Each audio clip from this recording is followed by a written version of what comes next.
L'administration Trump avait promis de publier ces dossiers, mais elle a ensuite rompu cette promesse. Il y a eu plusieurs accrochages avec les médias traditionnels à ce sujet. En voici un exemple.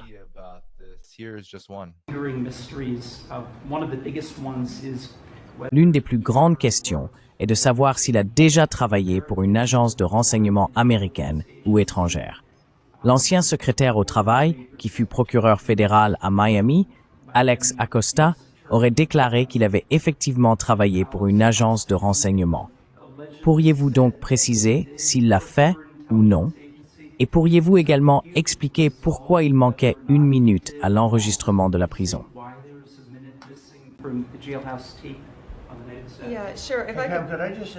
Oui, bien sûr. Je peux juste interrompre une seconde. Bien sûr. Tu parles encore de Jeffrey Epstein? On parle de ce type depuis des années. Tu demandes, on a le Texas, on a tout ça, on a plein de choses, et les gens parlent encore de ce type, de ce pervers? C'est incroyable. Cela a un impact majeur sur la base MAGA, qui en a été irritée. Trump a perdu de nombreux partisans influents, dont Candace Owens, qui a commenté l'affaire. Il semble qu'il ait caché ses emails. Ils ne sont pas bons, totalement indéfendables. Mais je te l'ai déjà dit, j'en ai fini avec MAGA pour le moment. Il te regarde droit dans les yeux et dit « Quel fichier ?» N'est-ce pas? De quoi parle-t-on encore? De Jeffrey Epstein. Pam Bondi a dit que c'était une supercherie des démocrates. Non, je pense que toute la nation a été dupée à la fois par les républicains et les démocrates.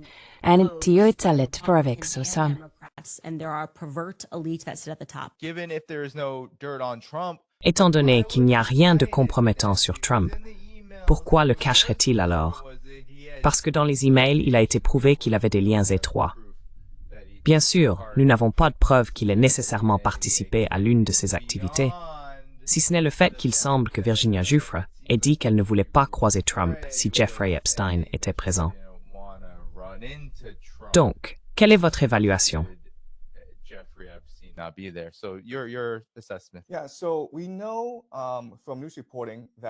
Oui, donc nous savons d'après les reportages que Epstein et Trump se connaissent depuis longtemps. Ils se connaissent depuis les années 1980 et étaient autrefois de proches amis.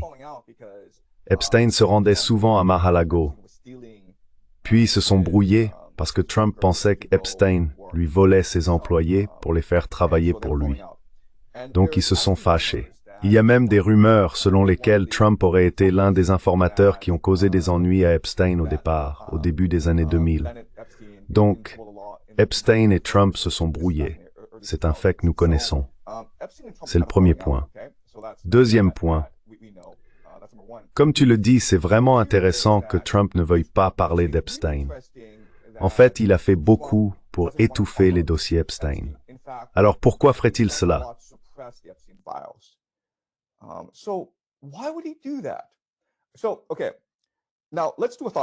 Alors d'accord, faisons maintenant une expérience de pensée.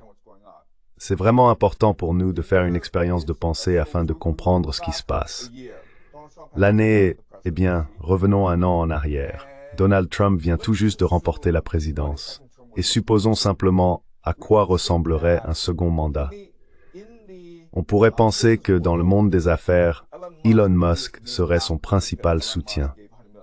Puisque Elon Musk a donné 100 millions de dollars à la campagne de Trump, n'est-ce pas? On s'attendrait aussi à ce que dans les médias, 3 personnes soient les plus favorables à Trump. Nick Fuentes, Tucker Carlson et Candace Owens, d'accord? Et on peut également s'attendre à ce qu'au sein du Congrès américain, Trump ait quelques partisans inconditionnels qui feraient tout ce qu'il veut, d'accord? Les deux qui viennent le plus facilement à l'esprit sont MTG, Marjorie Taylor Greene, ainsi que Lauren Boebert.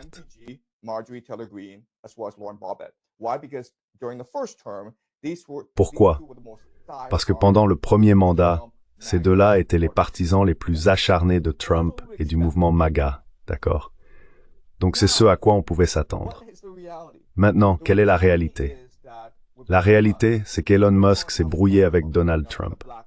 Il a encaissé le coup, puis il a quitté la Maison-Blanche, et après son départ, il a publié un tweet disant en substance « Trump figure dans les dossiers Epstein. Vous verrez. » C'est plutôt étrange. Ensuite, on a Nick Fuentes, Candace Owens et Tucker Carlson qui se retournent contre Trump et en fait font tout leur possible pour embarrasser l'administration Trump. Maintenant, regardez le Congrès. Ces dossiers Epstein sont rendus publics parce que 4 membres républicains du Congrès se sont rangés du côté des démocrates pour voter leur publication, d'accord?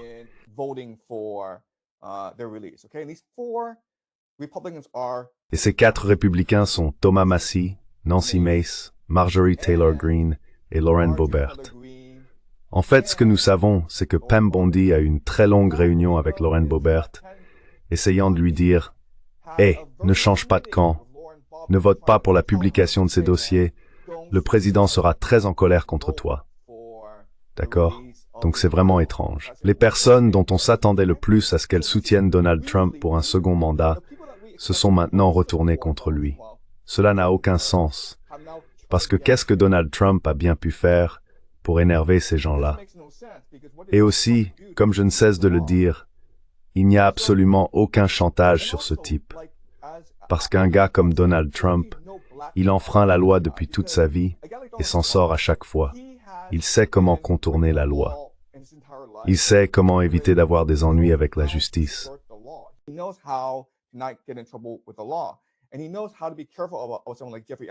Et il sait comment se montrer prudent avec quelqu'un comme Jeffrey Epstein, qui ne peut pas garder sa langue. Donc je ne pense pas qu'il y ait quoi que ce soit de compromettant sur ce type. Je serais très surpris si les dossiers Epstein impliquaient Trump d'une quelconque manière. Je comprends, oui, le nom de Trump revient souvent dans ces dossiers. Je comprends aussi que, oui, Trump aime être vu avec des filles mineures. Je veux dire, il était responsable de ces concours Miss Teen USA. D'accord? Donc il n'y a rien de vraiment surprenant dans ces dossiers Epstein. Alors la question est, pourquoi ça se produit-il? Et j'ai une théorie, d'accord? Et cette théorie pourrait être complètement idiote, mais je vais la proposer quand même. Tout cela est une mise en scène. C'est le show Trump. C'est une illusion. Ces dossiers Epstein n'impliquent pas Trump, mais il veut créer un spectacle autour d'eux.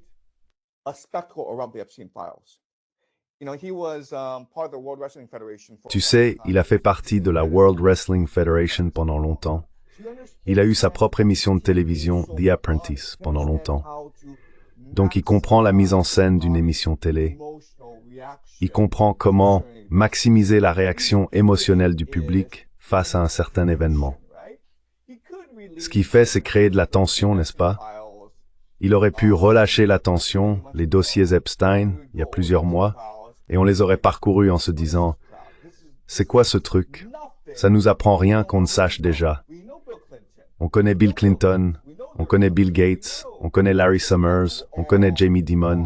Ils faisaient tous partie du cercle d'Epstein et ils ont tous visité l'île d'Epstein. On sait tout ça, non? Alors comment créer une haine viscérale envers les démocrates et les élites parmi le peuple?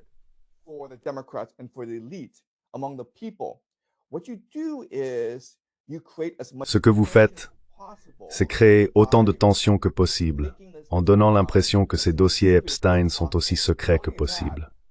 Mais pas seulement ça. Vous créez une situation où les gens réclament ces dossiers Epstein, si bien que lorsque de nouvelles informations sortent, ils deviennent de plus en plus agités, de plus en plus en colère. C'est ce que nous voyons aujourd'hui, d'accord? Alors souvenez-vous de ce qui se passe. Pendant que la commission de surveillance de la Chambre, les démocrates, publie de plus en plus de dossiers impliquant Trump, Trump a annoncé qu'il lancerait une enquête sur Bill Clinton et ses liens avec Epstein. Et auparavant, les gens auraient dit, c'est partisan, Trump s'en prend clairement aux démocrates.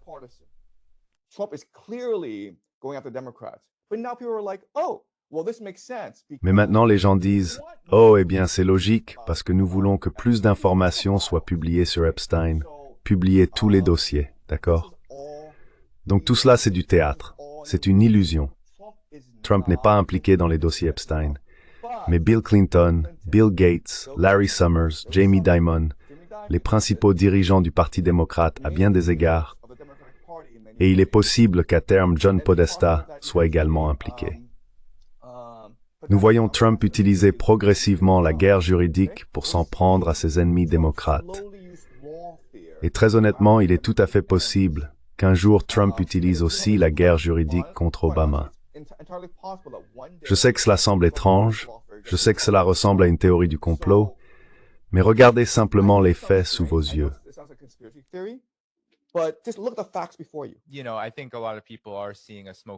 Vous savez, je pense que beaucoup de gens voient un pistolet fumant dans bon nombre de ses emails, étant donné que Jeffrey Epstein traînait avec lui pendant sa présidence, qu'il se trouvait à la Trump Tower. Tant de choses ont été révélées sur leur relation. Mais en même temps, il s'agit d'une publication très limitée. Nous ne savons donc pas forcément tout, et nous ignorons jusqu'où cela va. Mais nous savons que Donald Trump était dans la salle de crise, juste après cela, essayant de discipliner ses collègues, comme Lauren Boebert, qui est représentante au Congrès. Il vote sur la publication de ces dossiers.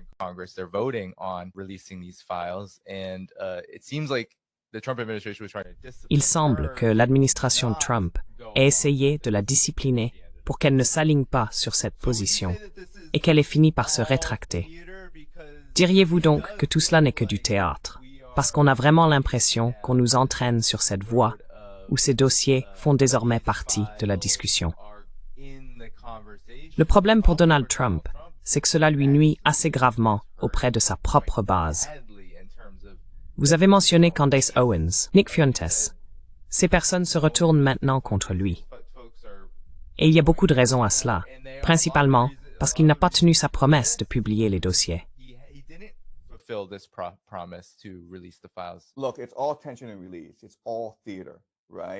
Écoute, tout est une question de tension et de relâchement. C'est du théâtre, non? Parce que, tu vois, regarde la World Wrestling Federation, d'accord? Les gens adorent ceux qu'ils détestent et ils adorent une histoire de rédemption.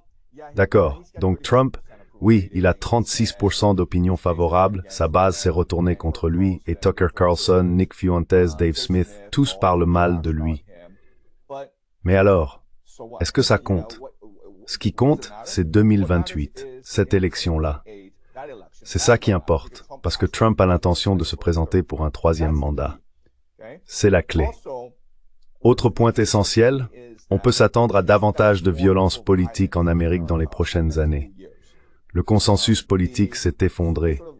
Il y a de graves luttes internes parmi les élites que les dossiers Epstein sont en train de nous révéler. Donc Trump a besoin d'une armée de rue à ses côtés. Et ce qu'il fait, c'est envoyer un message au mouvement MAGA. Écoutez, le véritable ennemi, c'est l'élite.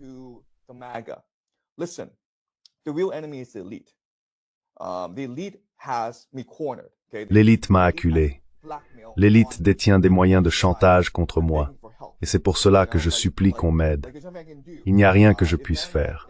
Si Netanyahou veut que j'aille bombarder l'Iran, je ne peux rien y faire.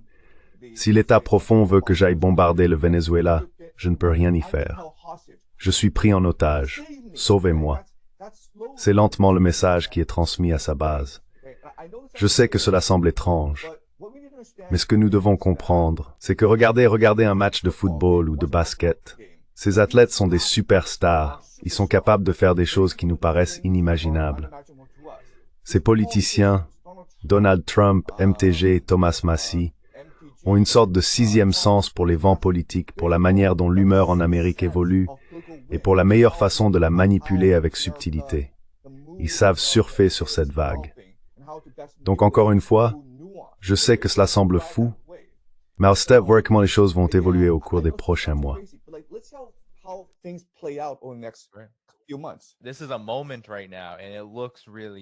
C'est un moment particulier en ce moment, et la situation semble vraiment mauvaise. Il y a des élites qui tirent les ficelles pour orienter les politiques réelles. Ce dont nous pouvons parler maintenant, ce dont on ne parle pas, et c'est le rôle d'Israël. Caitlin Johnstone, une excellente journaliste, a rassemblé une série de titres et d'articles publiés ces dernières semaines, dont beaucoup proviennent de Dropsite News. Des espions israéliens ont séjourné pendant plusieurs semaines chez Jeffrey Epstein, à Manhattan.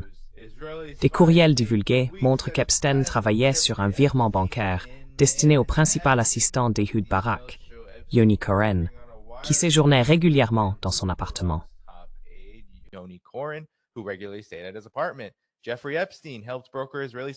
Jeffrey Epstein a aidé à négocier un accord de sécurité israélien avec la Mongolie. Jeffrey Epstein et le Mossad. Comment il a aidé Israël à établir un canal de communication officieux avec la Russie en pleine période de conflit sérieux. Bien qu'aucun véritable canal n'ait jamais été prouvé, il y a eu des discussions à ce sujet. Jeffrey Epstein a aidé Israël à vendre son système de surveillance à la Côte d'Ivoire. Voilà ce dont on ne parle pas. Aidez-nous donc à comprendre le rôle d'Israël dans tout cela. Quelle est la véritable dynamique de pouvoir, la véritable relation de pouvoir? Pourquoi les choses se passent-elles ainsi? Et pourquoi ces dossiers Epstein sont-ils si importants pour tout comprendre?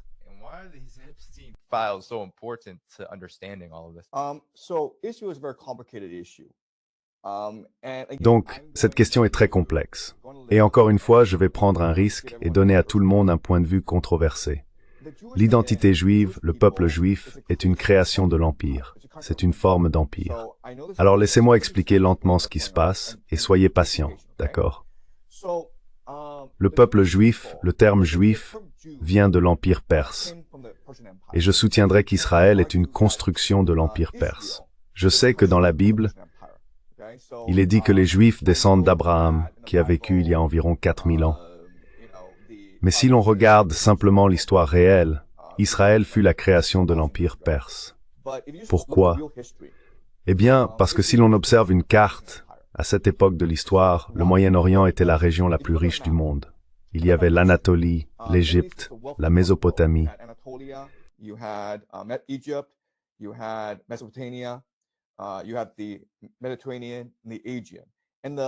Vous aviez la Méditerranée et la mer Égée, et le centre de ce monde était le Levant. Celui qui contrôlait le Levant contrôlait le monde. Ainsi, Cyrus le Grand venait de conquérir Babylone, et il découvrit qu'il y avait là des captifs provenant de l'ancien royaume de Juda. C'étaient les proto-juifs. La politique des Perses était de diviser pour régner, d'accord? Donc, il s'agissait de créer autant d'instabilité que possible dans une zone frontalière afin de maintenir le contrôle, n'est-ce pas? Car si la région est instable, l'Empire a une raison d'exercer son autorité. Mais, plus important encore, cela empêche une autre puissance d'émerger à l'intérieur de vos marches. À cette époque de l'histoire, jusqu'à environ l'an 500 de notre ère, Juda et la Samarie étaient des lieux plutôt paisibles.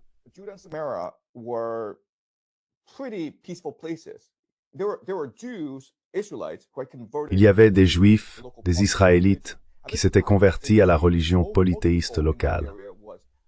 À cette époque de l'histoire, la plupart des habitants de cette région étaient polythéistes, et tout le monde s'entendait très bien. Ils se mariaient entre eux.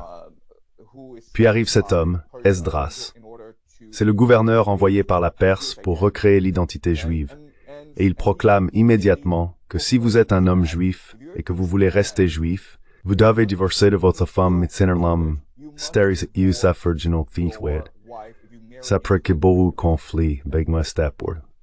This creates a lot of conflict, this creates a lot of instability. Ezra is the one who gives us the modern day Bible, because he needs to construct this. Esdras est celui qui nous donne la Bible moderne, parce qu'il a besoin de construire cette identité israélite. Maintenant, pourquoi est-ce important? C'est important parce que c'est le même tour, la même stratégie que les Britanniques utiliseront lorsqu'ils deviendront un empire. À cette époque de l'histoire, disons vers les années 1700 et 1800, Jérusalem et le Levant sont contrôlés par l'Empire ottoman. Les Ottomans sont un grand rival géopolitique des Britanniques. Alors comment déstabiliser l'Empire ottoman? On promeut le sionisme. On promeut l'idée que cette terre est la terre promise que Dieu a donnée à Abraham, et que, par conséquent, les Juifs y ont droit. Au début, cette idée n'était pas très populaire, mais ensuite, il y a environ 100 ans, avec la publication du livre de Theodor Herzl, La patrie en allemand, appelant à la création d'un État sioniste, elle a commencé à gagner de plus en plus de terrain.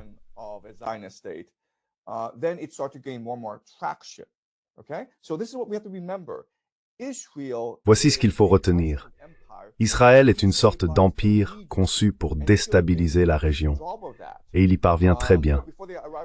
Avant l'arrivée d'Israël, avant le projet sioniste, les Juifs du Moyen-Orient s'entendaient très bien avec les musulmans. En réalité, au cours de l'histoire, ce sont surtout les chrétiens qui ont persécuté les Juifs. Les musulmans, eux, les ont toujours protégés. En 1492, lorsque les Espagnols ont expulsé les Juifs, c'est l'Empire ottoman qui les a accueillis. Les Juifs ont accédé à des postes de pouvoir et d'autorité au sein du califat islamique. Ils ont toujours été très respectés. Dans les années 1940 et 1950, les Juifs étaient les bienvenus à Bagdad.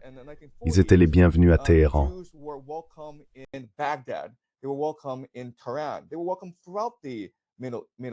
Ils étaient les bienvenus dans tout le Moyen-Orient.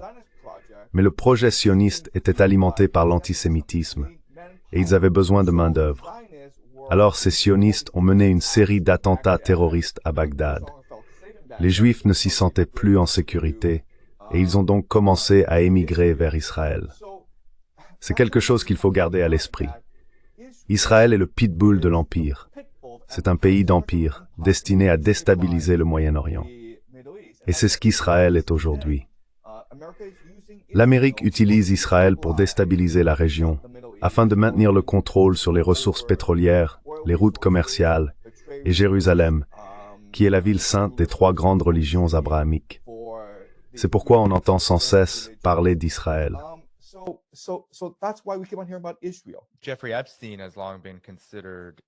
Jeffrey Epstein a longtemps été considéré comme une sorte d'atout du renseignement israélien. Je me demande comment cela s'intègre dans l'ensemble, compte tenu de son implication étendue auprès de certaines des personnes les plus importantes et influentes, celles qui façonnent la politique étrangère des États-Unis et l'agenda impérial plus large. Et bien sûr, de son utilisation de canaux liés au renseignement israélien.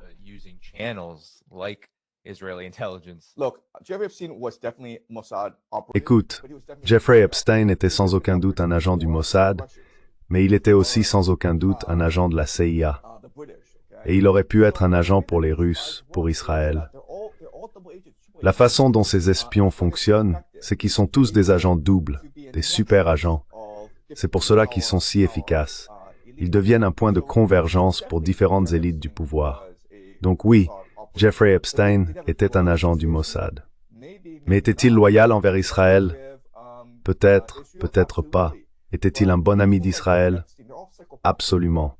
Mais les gens comme Jeffrey Epstein, ce sont tous des psychopathes. Ils sont avant tout loyaux envers eux-mêmes. Ils utilisent leur pouvoir et leurs relations pour accumuler toujours plus de pouvoir personnel. Écoute, la réalité, c'est que l'Amérique se retourne contre Israël.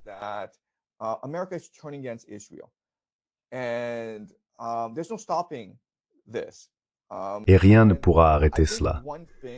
Je pense qu'au cours des prochaines années, nous verrons une montée du sentiment antisioniste en Amérique, et Jeffrey Epstein en sera un catalyseur. Et vous savez quoi?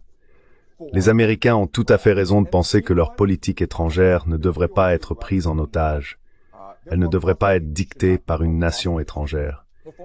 Il est totalement insensé qu'AIPAC ne soit pas enregistré comme agent étranger aux États-Unis. Donc, je pense qu'une chose que Donald Trump fera dans les prochaines années, peut-être même plus tôt, sera de demander à ce qu'AIPAC soit enregistré comme agent étranger. Et cela provoquera une tempête politique en Amérique comme on n'en a jamais vu auparavant.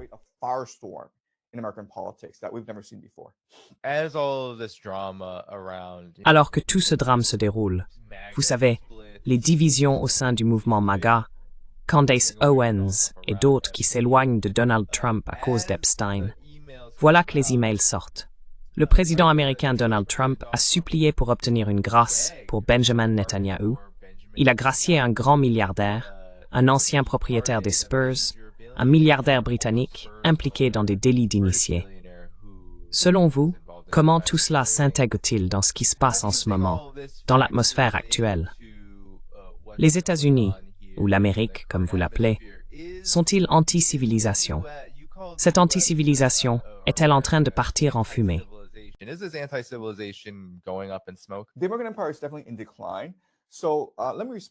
L'Empire américain est clairement en déclin. Permettez-moi donc de répondre à cette relation entre Trump et Netanyahou. Ce qui s'est passé, c'est qu'après le cessez-le-feu à Gaza, Trump s'est envolé pour Israël et a prononcé un discours à la Knesset. Il a interpellé deux personnes. La première était Benjamin Netanyahou et la seconde, Miriam Adelson. Et ce qu'il a dit, c'était « Hé les gars, on devrait accorder un pardon à Benjamin Netanyahou. Hein? » Puis Netanyahou a reçu une ovation debout. Si vous regardiez le visage de Netanyahou à ce moment-là, il était mortifié parce que ce que Trump sous-entendait, c'était que Netanyahou déclenchait toutes ces guerres au Moyen-Orient simplement pour éviter d'aller en prison, d'accord? Ainsi, Trump a délibérément embarrassé Netanyahou à la Knesset devant tout le peuple israélien, d'accord? Puis il a aussi interpellé Miriam Adelson.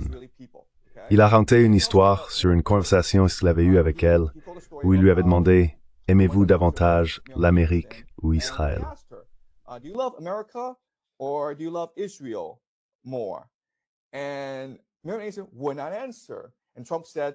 Et Miriam Adelson n'a pas voulu répondre. Et Trump a dit à la Knesset, encore une fois, devant toute la nation, devant les caméras en direct, eh bien cela nous montre que Miriam Adelson aime davantage Israël. Il est donc en train de dire en substance que Miriam Adelson est une traîtresse à l'Amérique. Ce n'est pas un compliment. Trump est en train de troller sa plus grande partisane, Miriam Adelson, ainsi que Netanyahou. Et donc, si on regarde simplement ce qui se passe, on ne dirait pas que Netanyahou et Trump sont amis. En fait, on pourrait penser qu'ils se détestent absolument.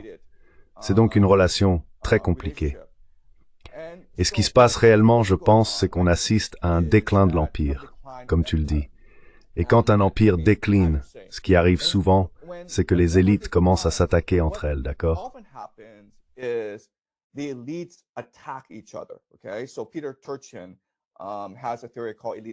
Donc Peter Turchin a une théorie appelée « surproduction des élites ». Et c'est ce qui explique le déclin des empires. Il y a trop de personnes qui veulent trop peu de postes à statut élitiste, où elles peuvent tirer profit de tous les autres.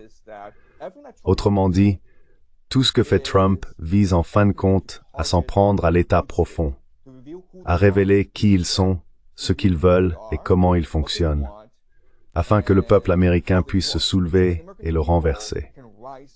Peut-être que tout cela n'est qu'une théorie du complot, mais si on le comprend ainsi, qu'Israël est un projet favori de l'état profond existant, et que Trump veut renverser cet état profond, créant ainsi tous ces problèmes pour Israël, cela peut nous aider à donner du sens à beaucoup de ce qui se passe.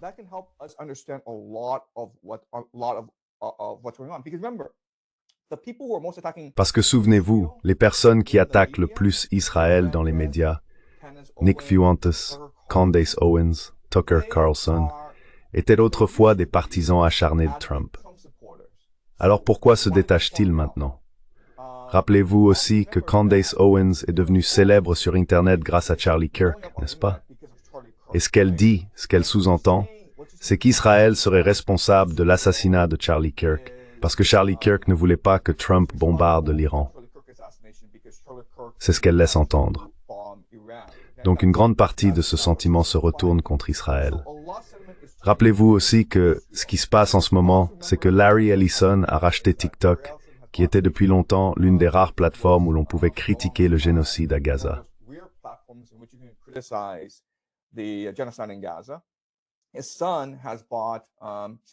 Son fils a racheté CBS et Viacom et a nommé Bari Weiss, une sioniste très connue, rédactrice en chef de CBS News. Donc cela ne donne pas l'impression qu'Israël gagne du pouvoir en Amérique. Cela ressemble plutôt à de la désespération. On dirait qu'ils sont exposés, attaqués, et qu'ils estiment n'avoir d'autre choix que de se défendre. C'est presque une mentalité de survie, de lutte ou de fuite. Nous assistons, je pense, à la fin du sionisme en Amérique. Je crois vraiment que, dans les 2 ou 3 prochaines années, il y aura une attaque concertée contre le sionisme aux États-Unis, ce qui implique l'État profond, car l'État profond est avant tout une organisation sioniste. L'État profond et le sionisme sont presque imbriqués l'un dans l'autre. Donc si vous attaquez le sionisme, vous attaquez aussi l'État profond. Je pense que c'est ce qui est en train de se passer. the deep state as well. So I think that's what's happening. Would you say then, based on Diriez-vous alors, d'après votre analyse, que des personnes comme Candace Owens, par exemple, leur opposition à Trump, qu'elle justifie par l'affaire Epstein, et aussi par l'incapacité de Trump à empêcher le génocide des Palestiniens à Gaza, diriez-vous que ces raisons avancées par des personnes comme elle ou Tucker Carlson sont de mauvaise foi? Autrement dit, que ce ne sont pas les véritables raisons, n'est-ce pas? Qu'il n'y a en réalité aucune raison pour qu'ils se détachent de Trump.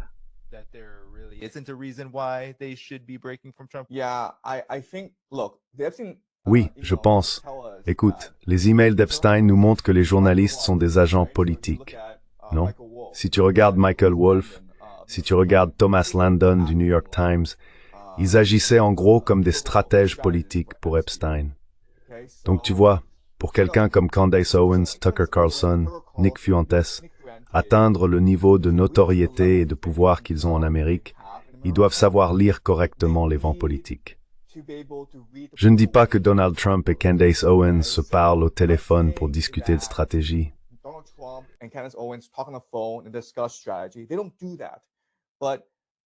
Ils ne font pas ça. Mais Candace Owens a une lecture de Donald Trump. Elle comprend ses intentions. Elle sait lire les vents politiques en Amérique. Elle sait où se dirige la base MAGA et se positionne de manière à pouvoir dire la vérité tout en tirant un avantage politique. C'est pour cela qu'ils ont autant de succès. Parce qu'ils ont une sorte de sixième sens pour percevoir où les vents politiques changent et comment se placer pour que ces vents les portent vers la réussite.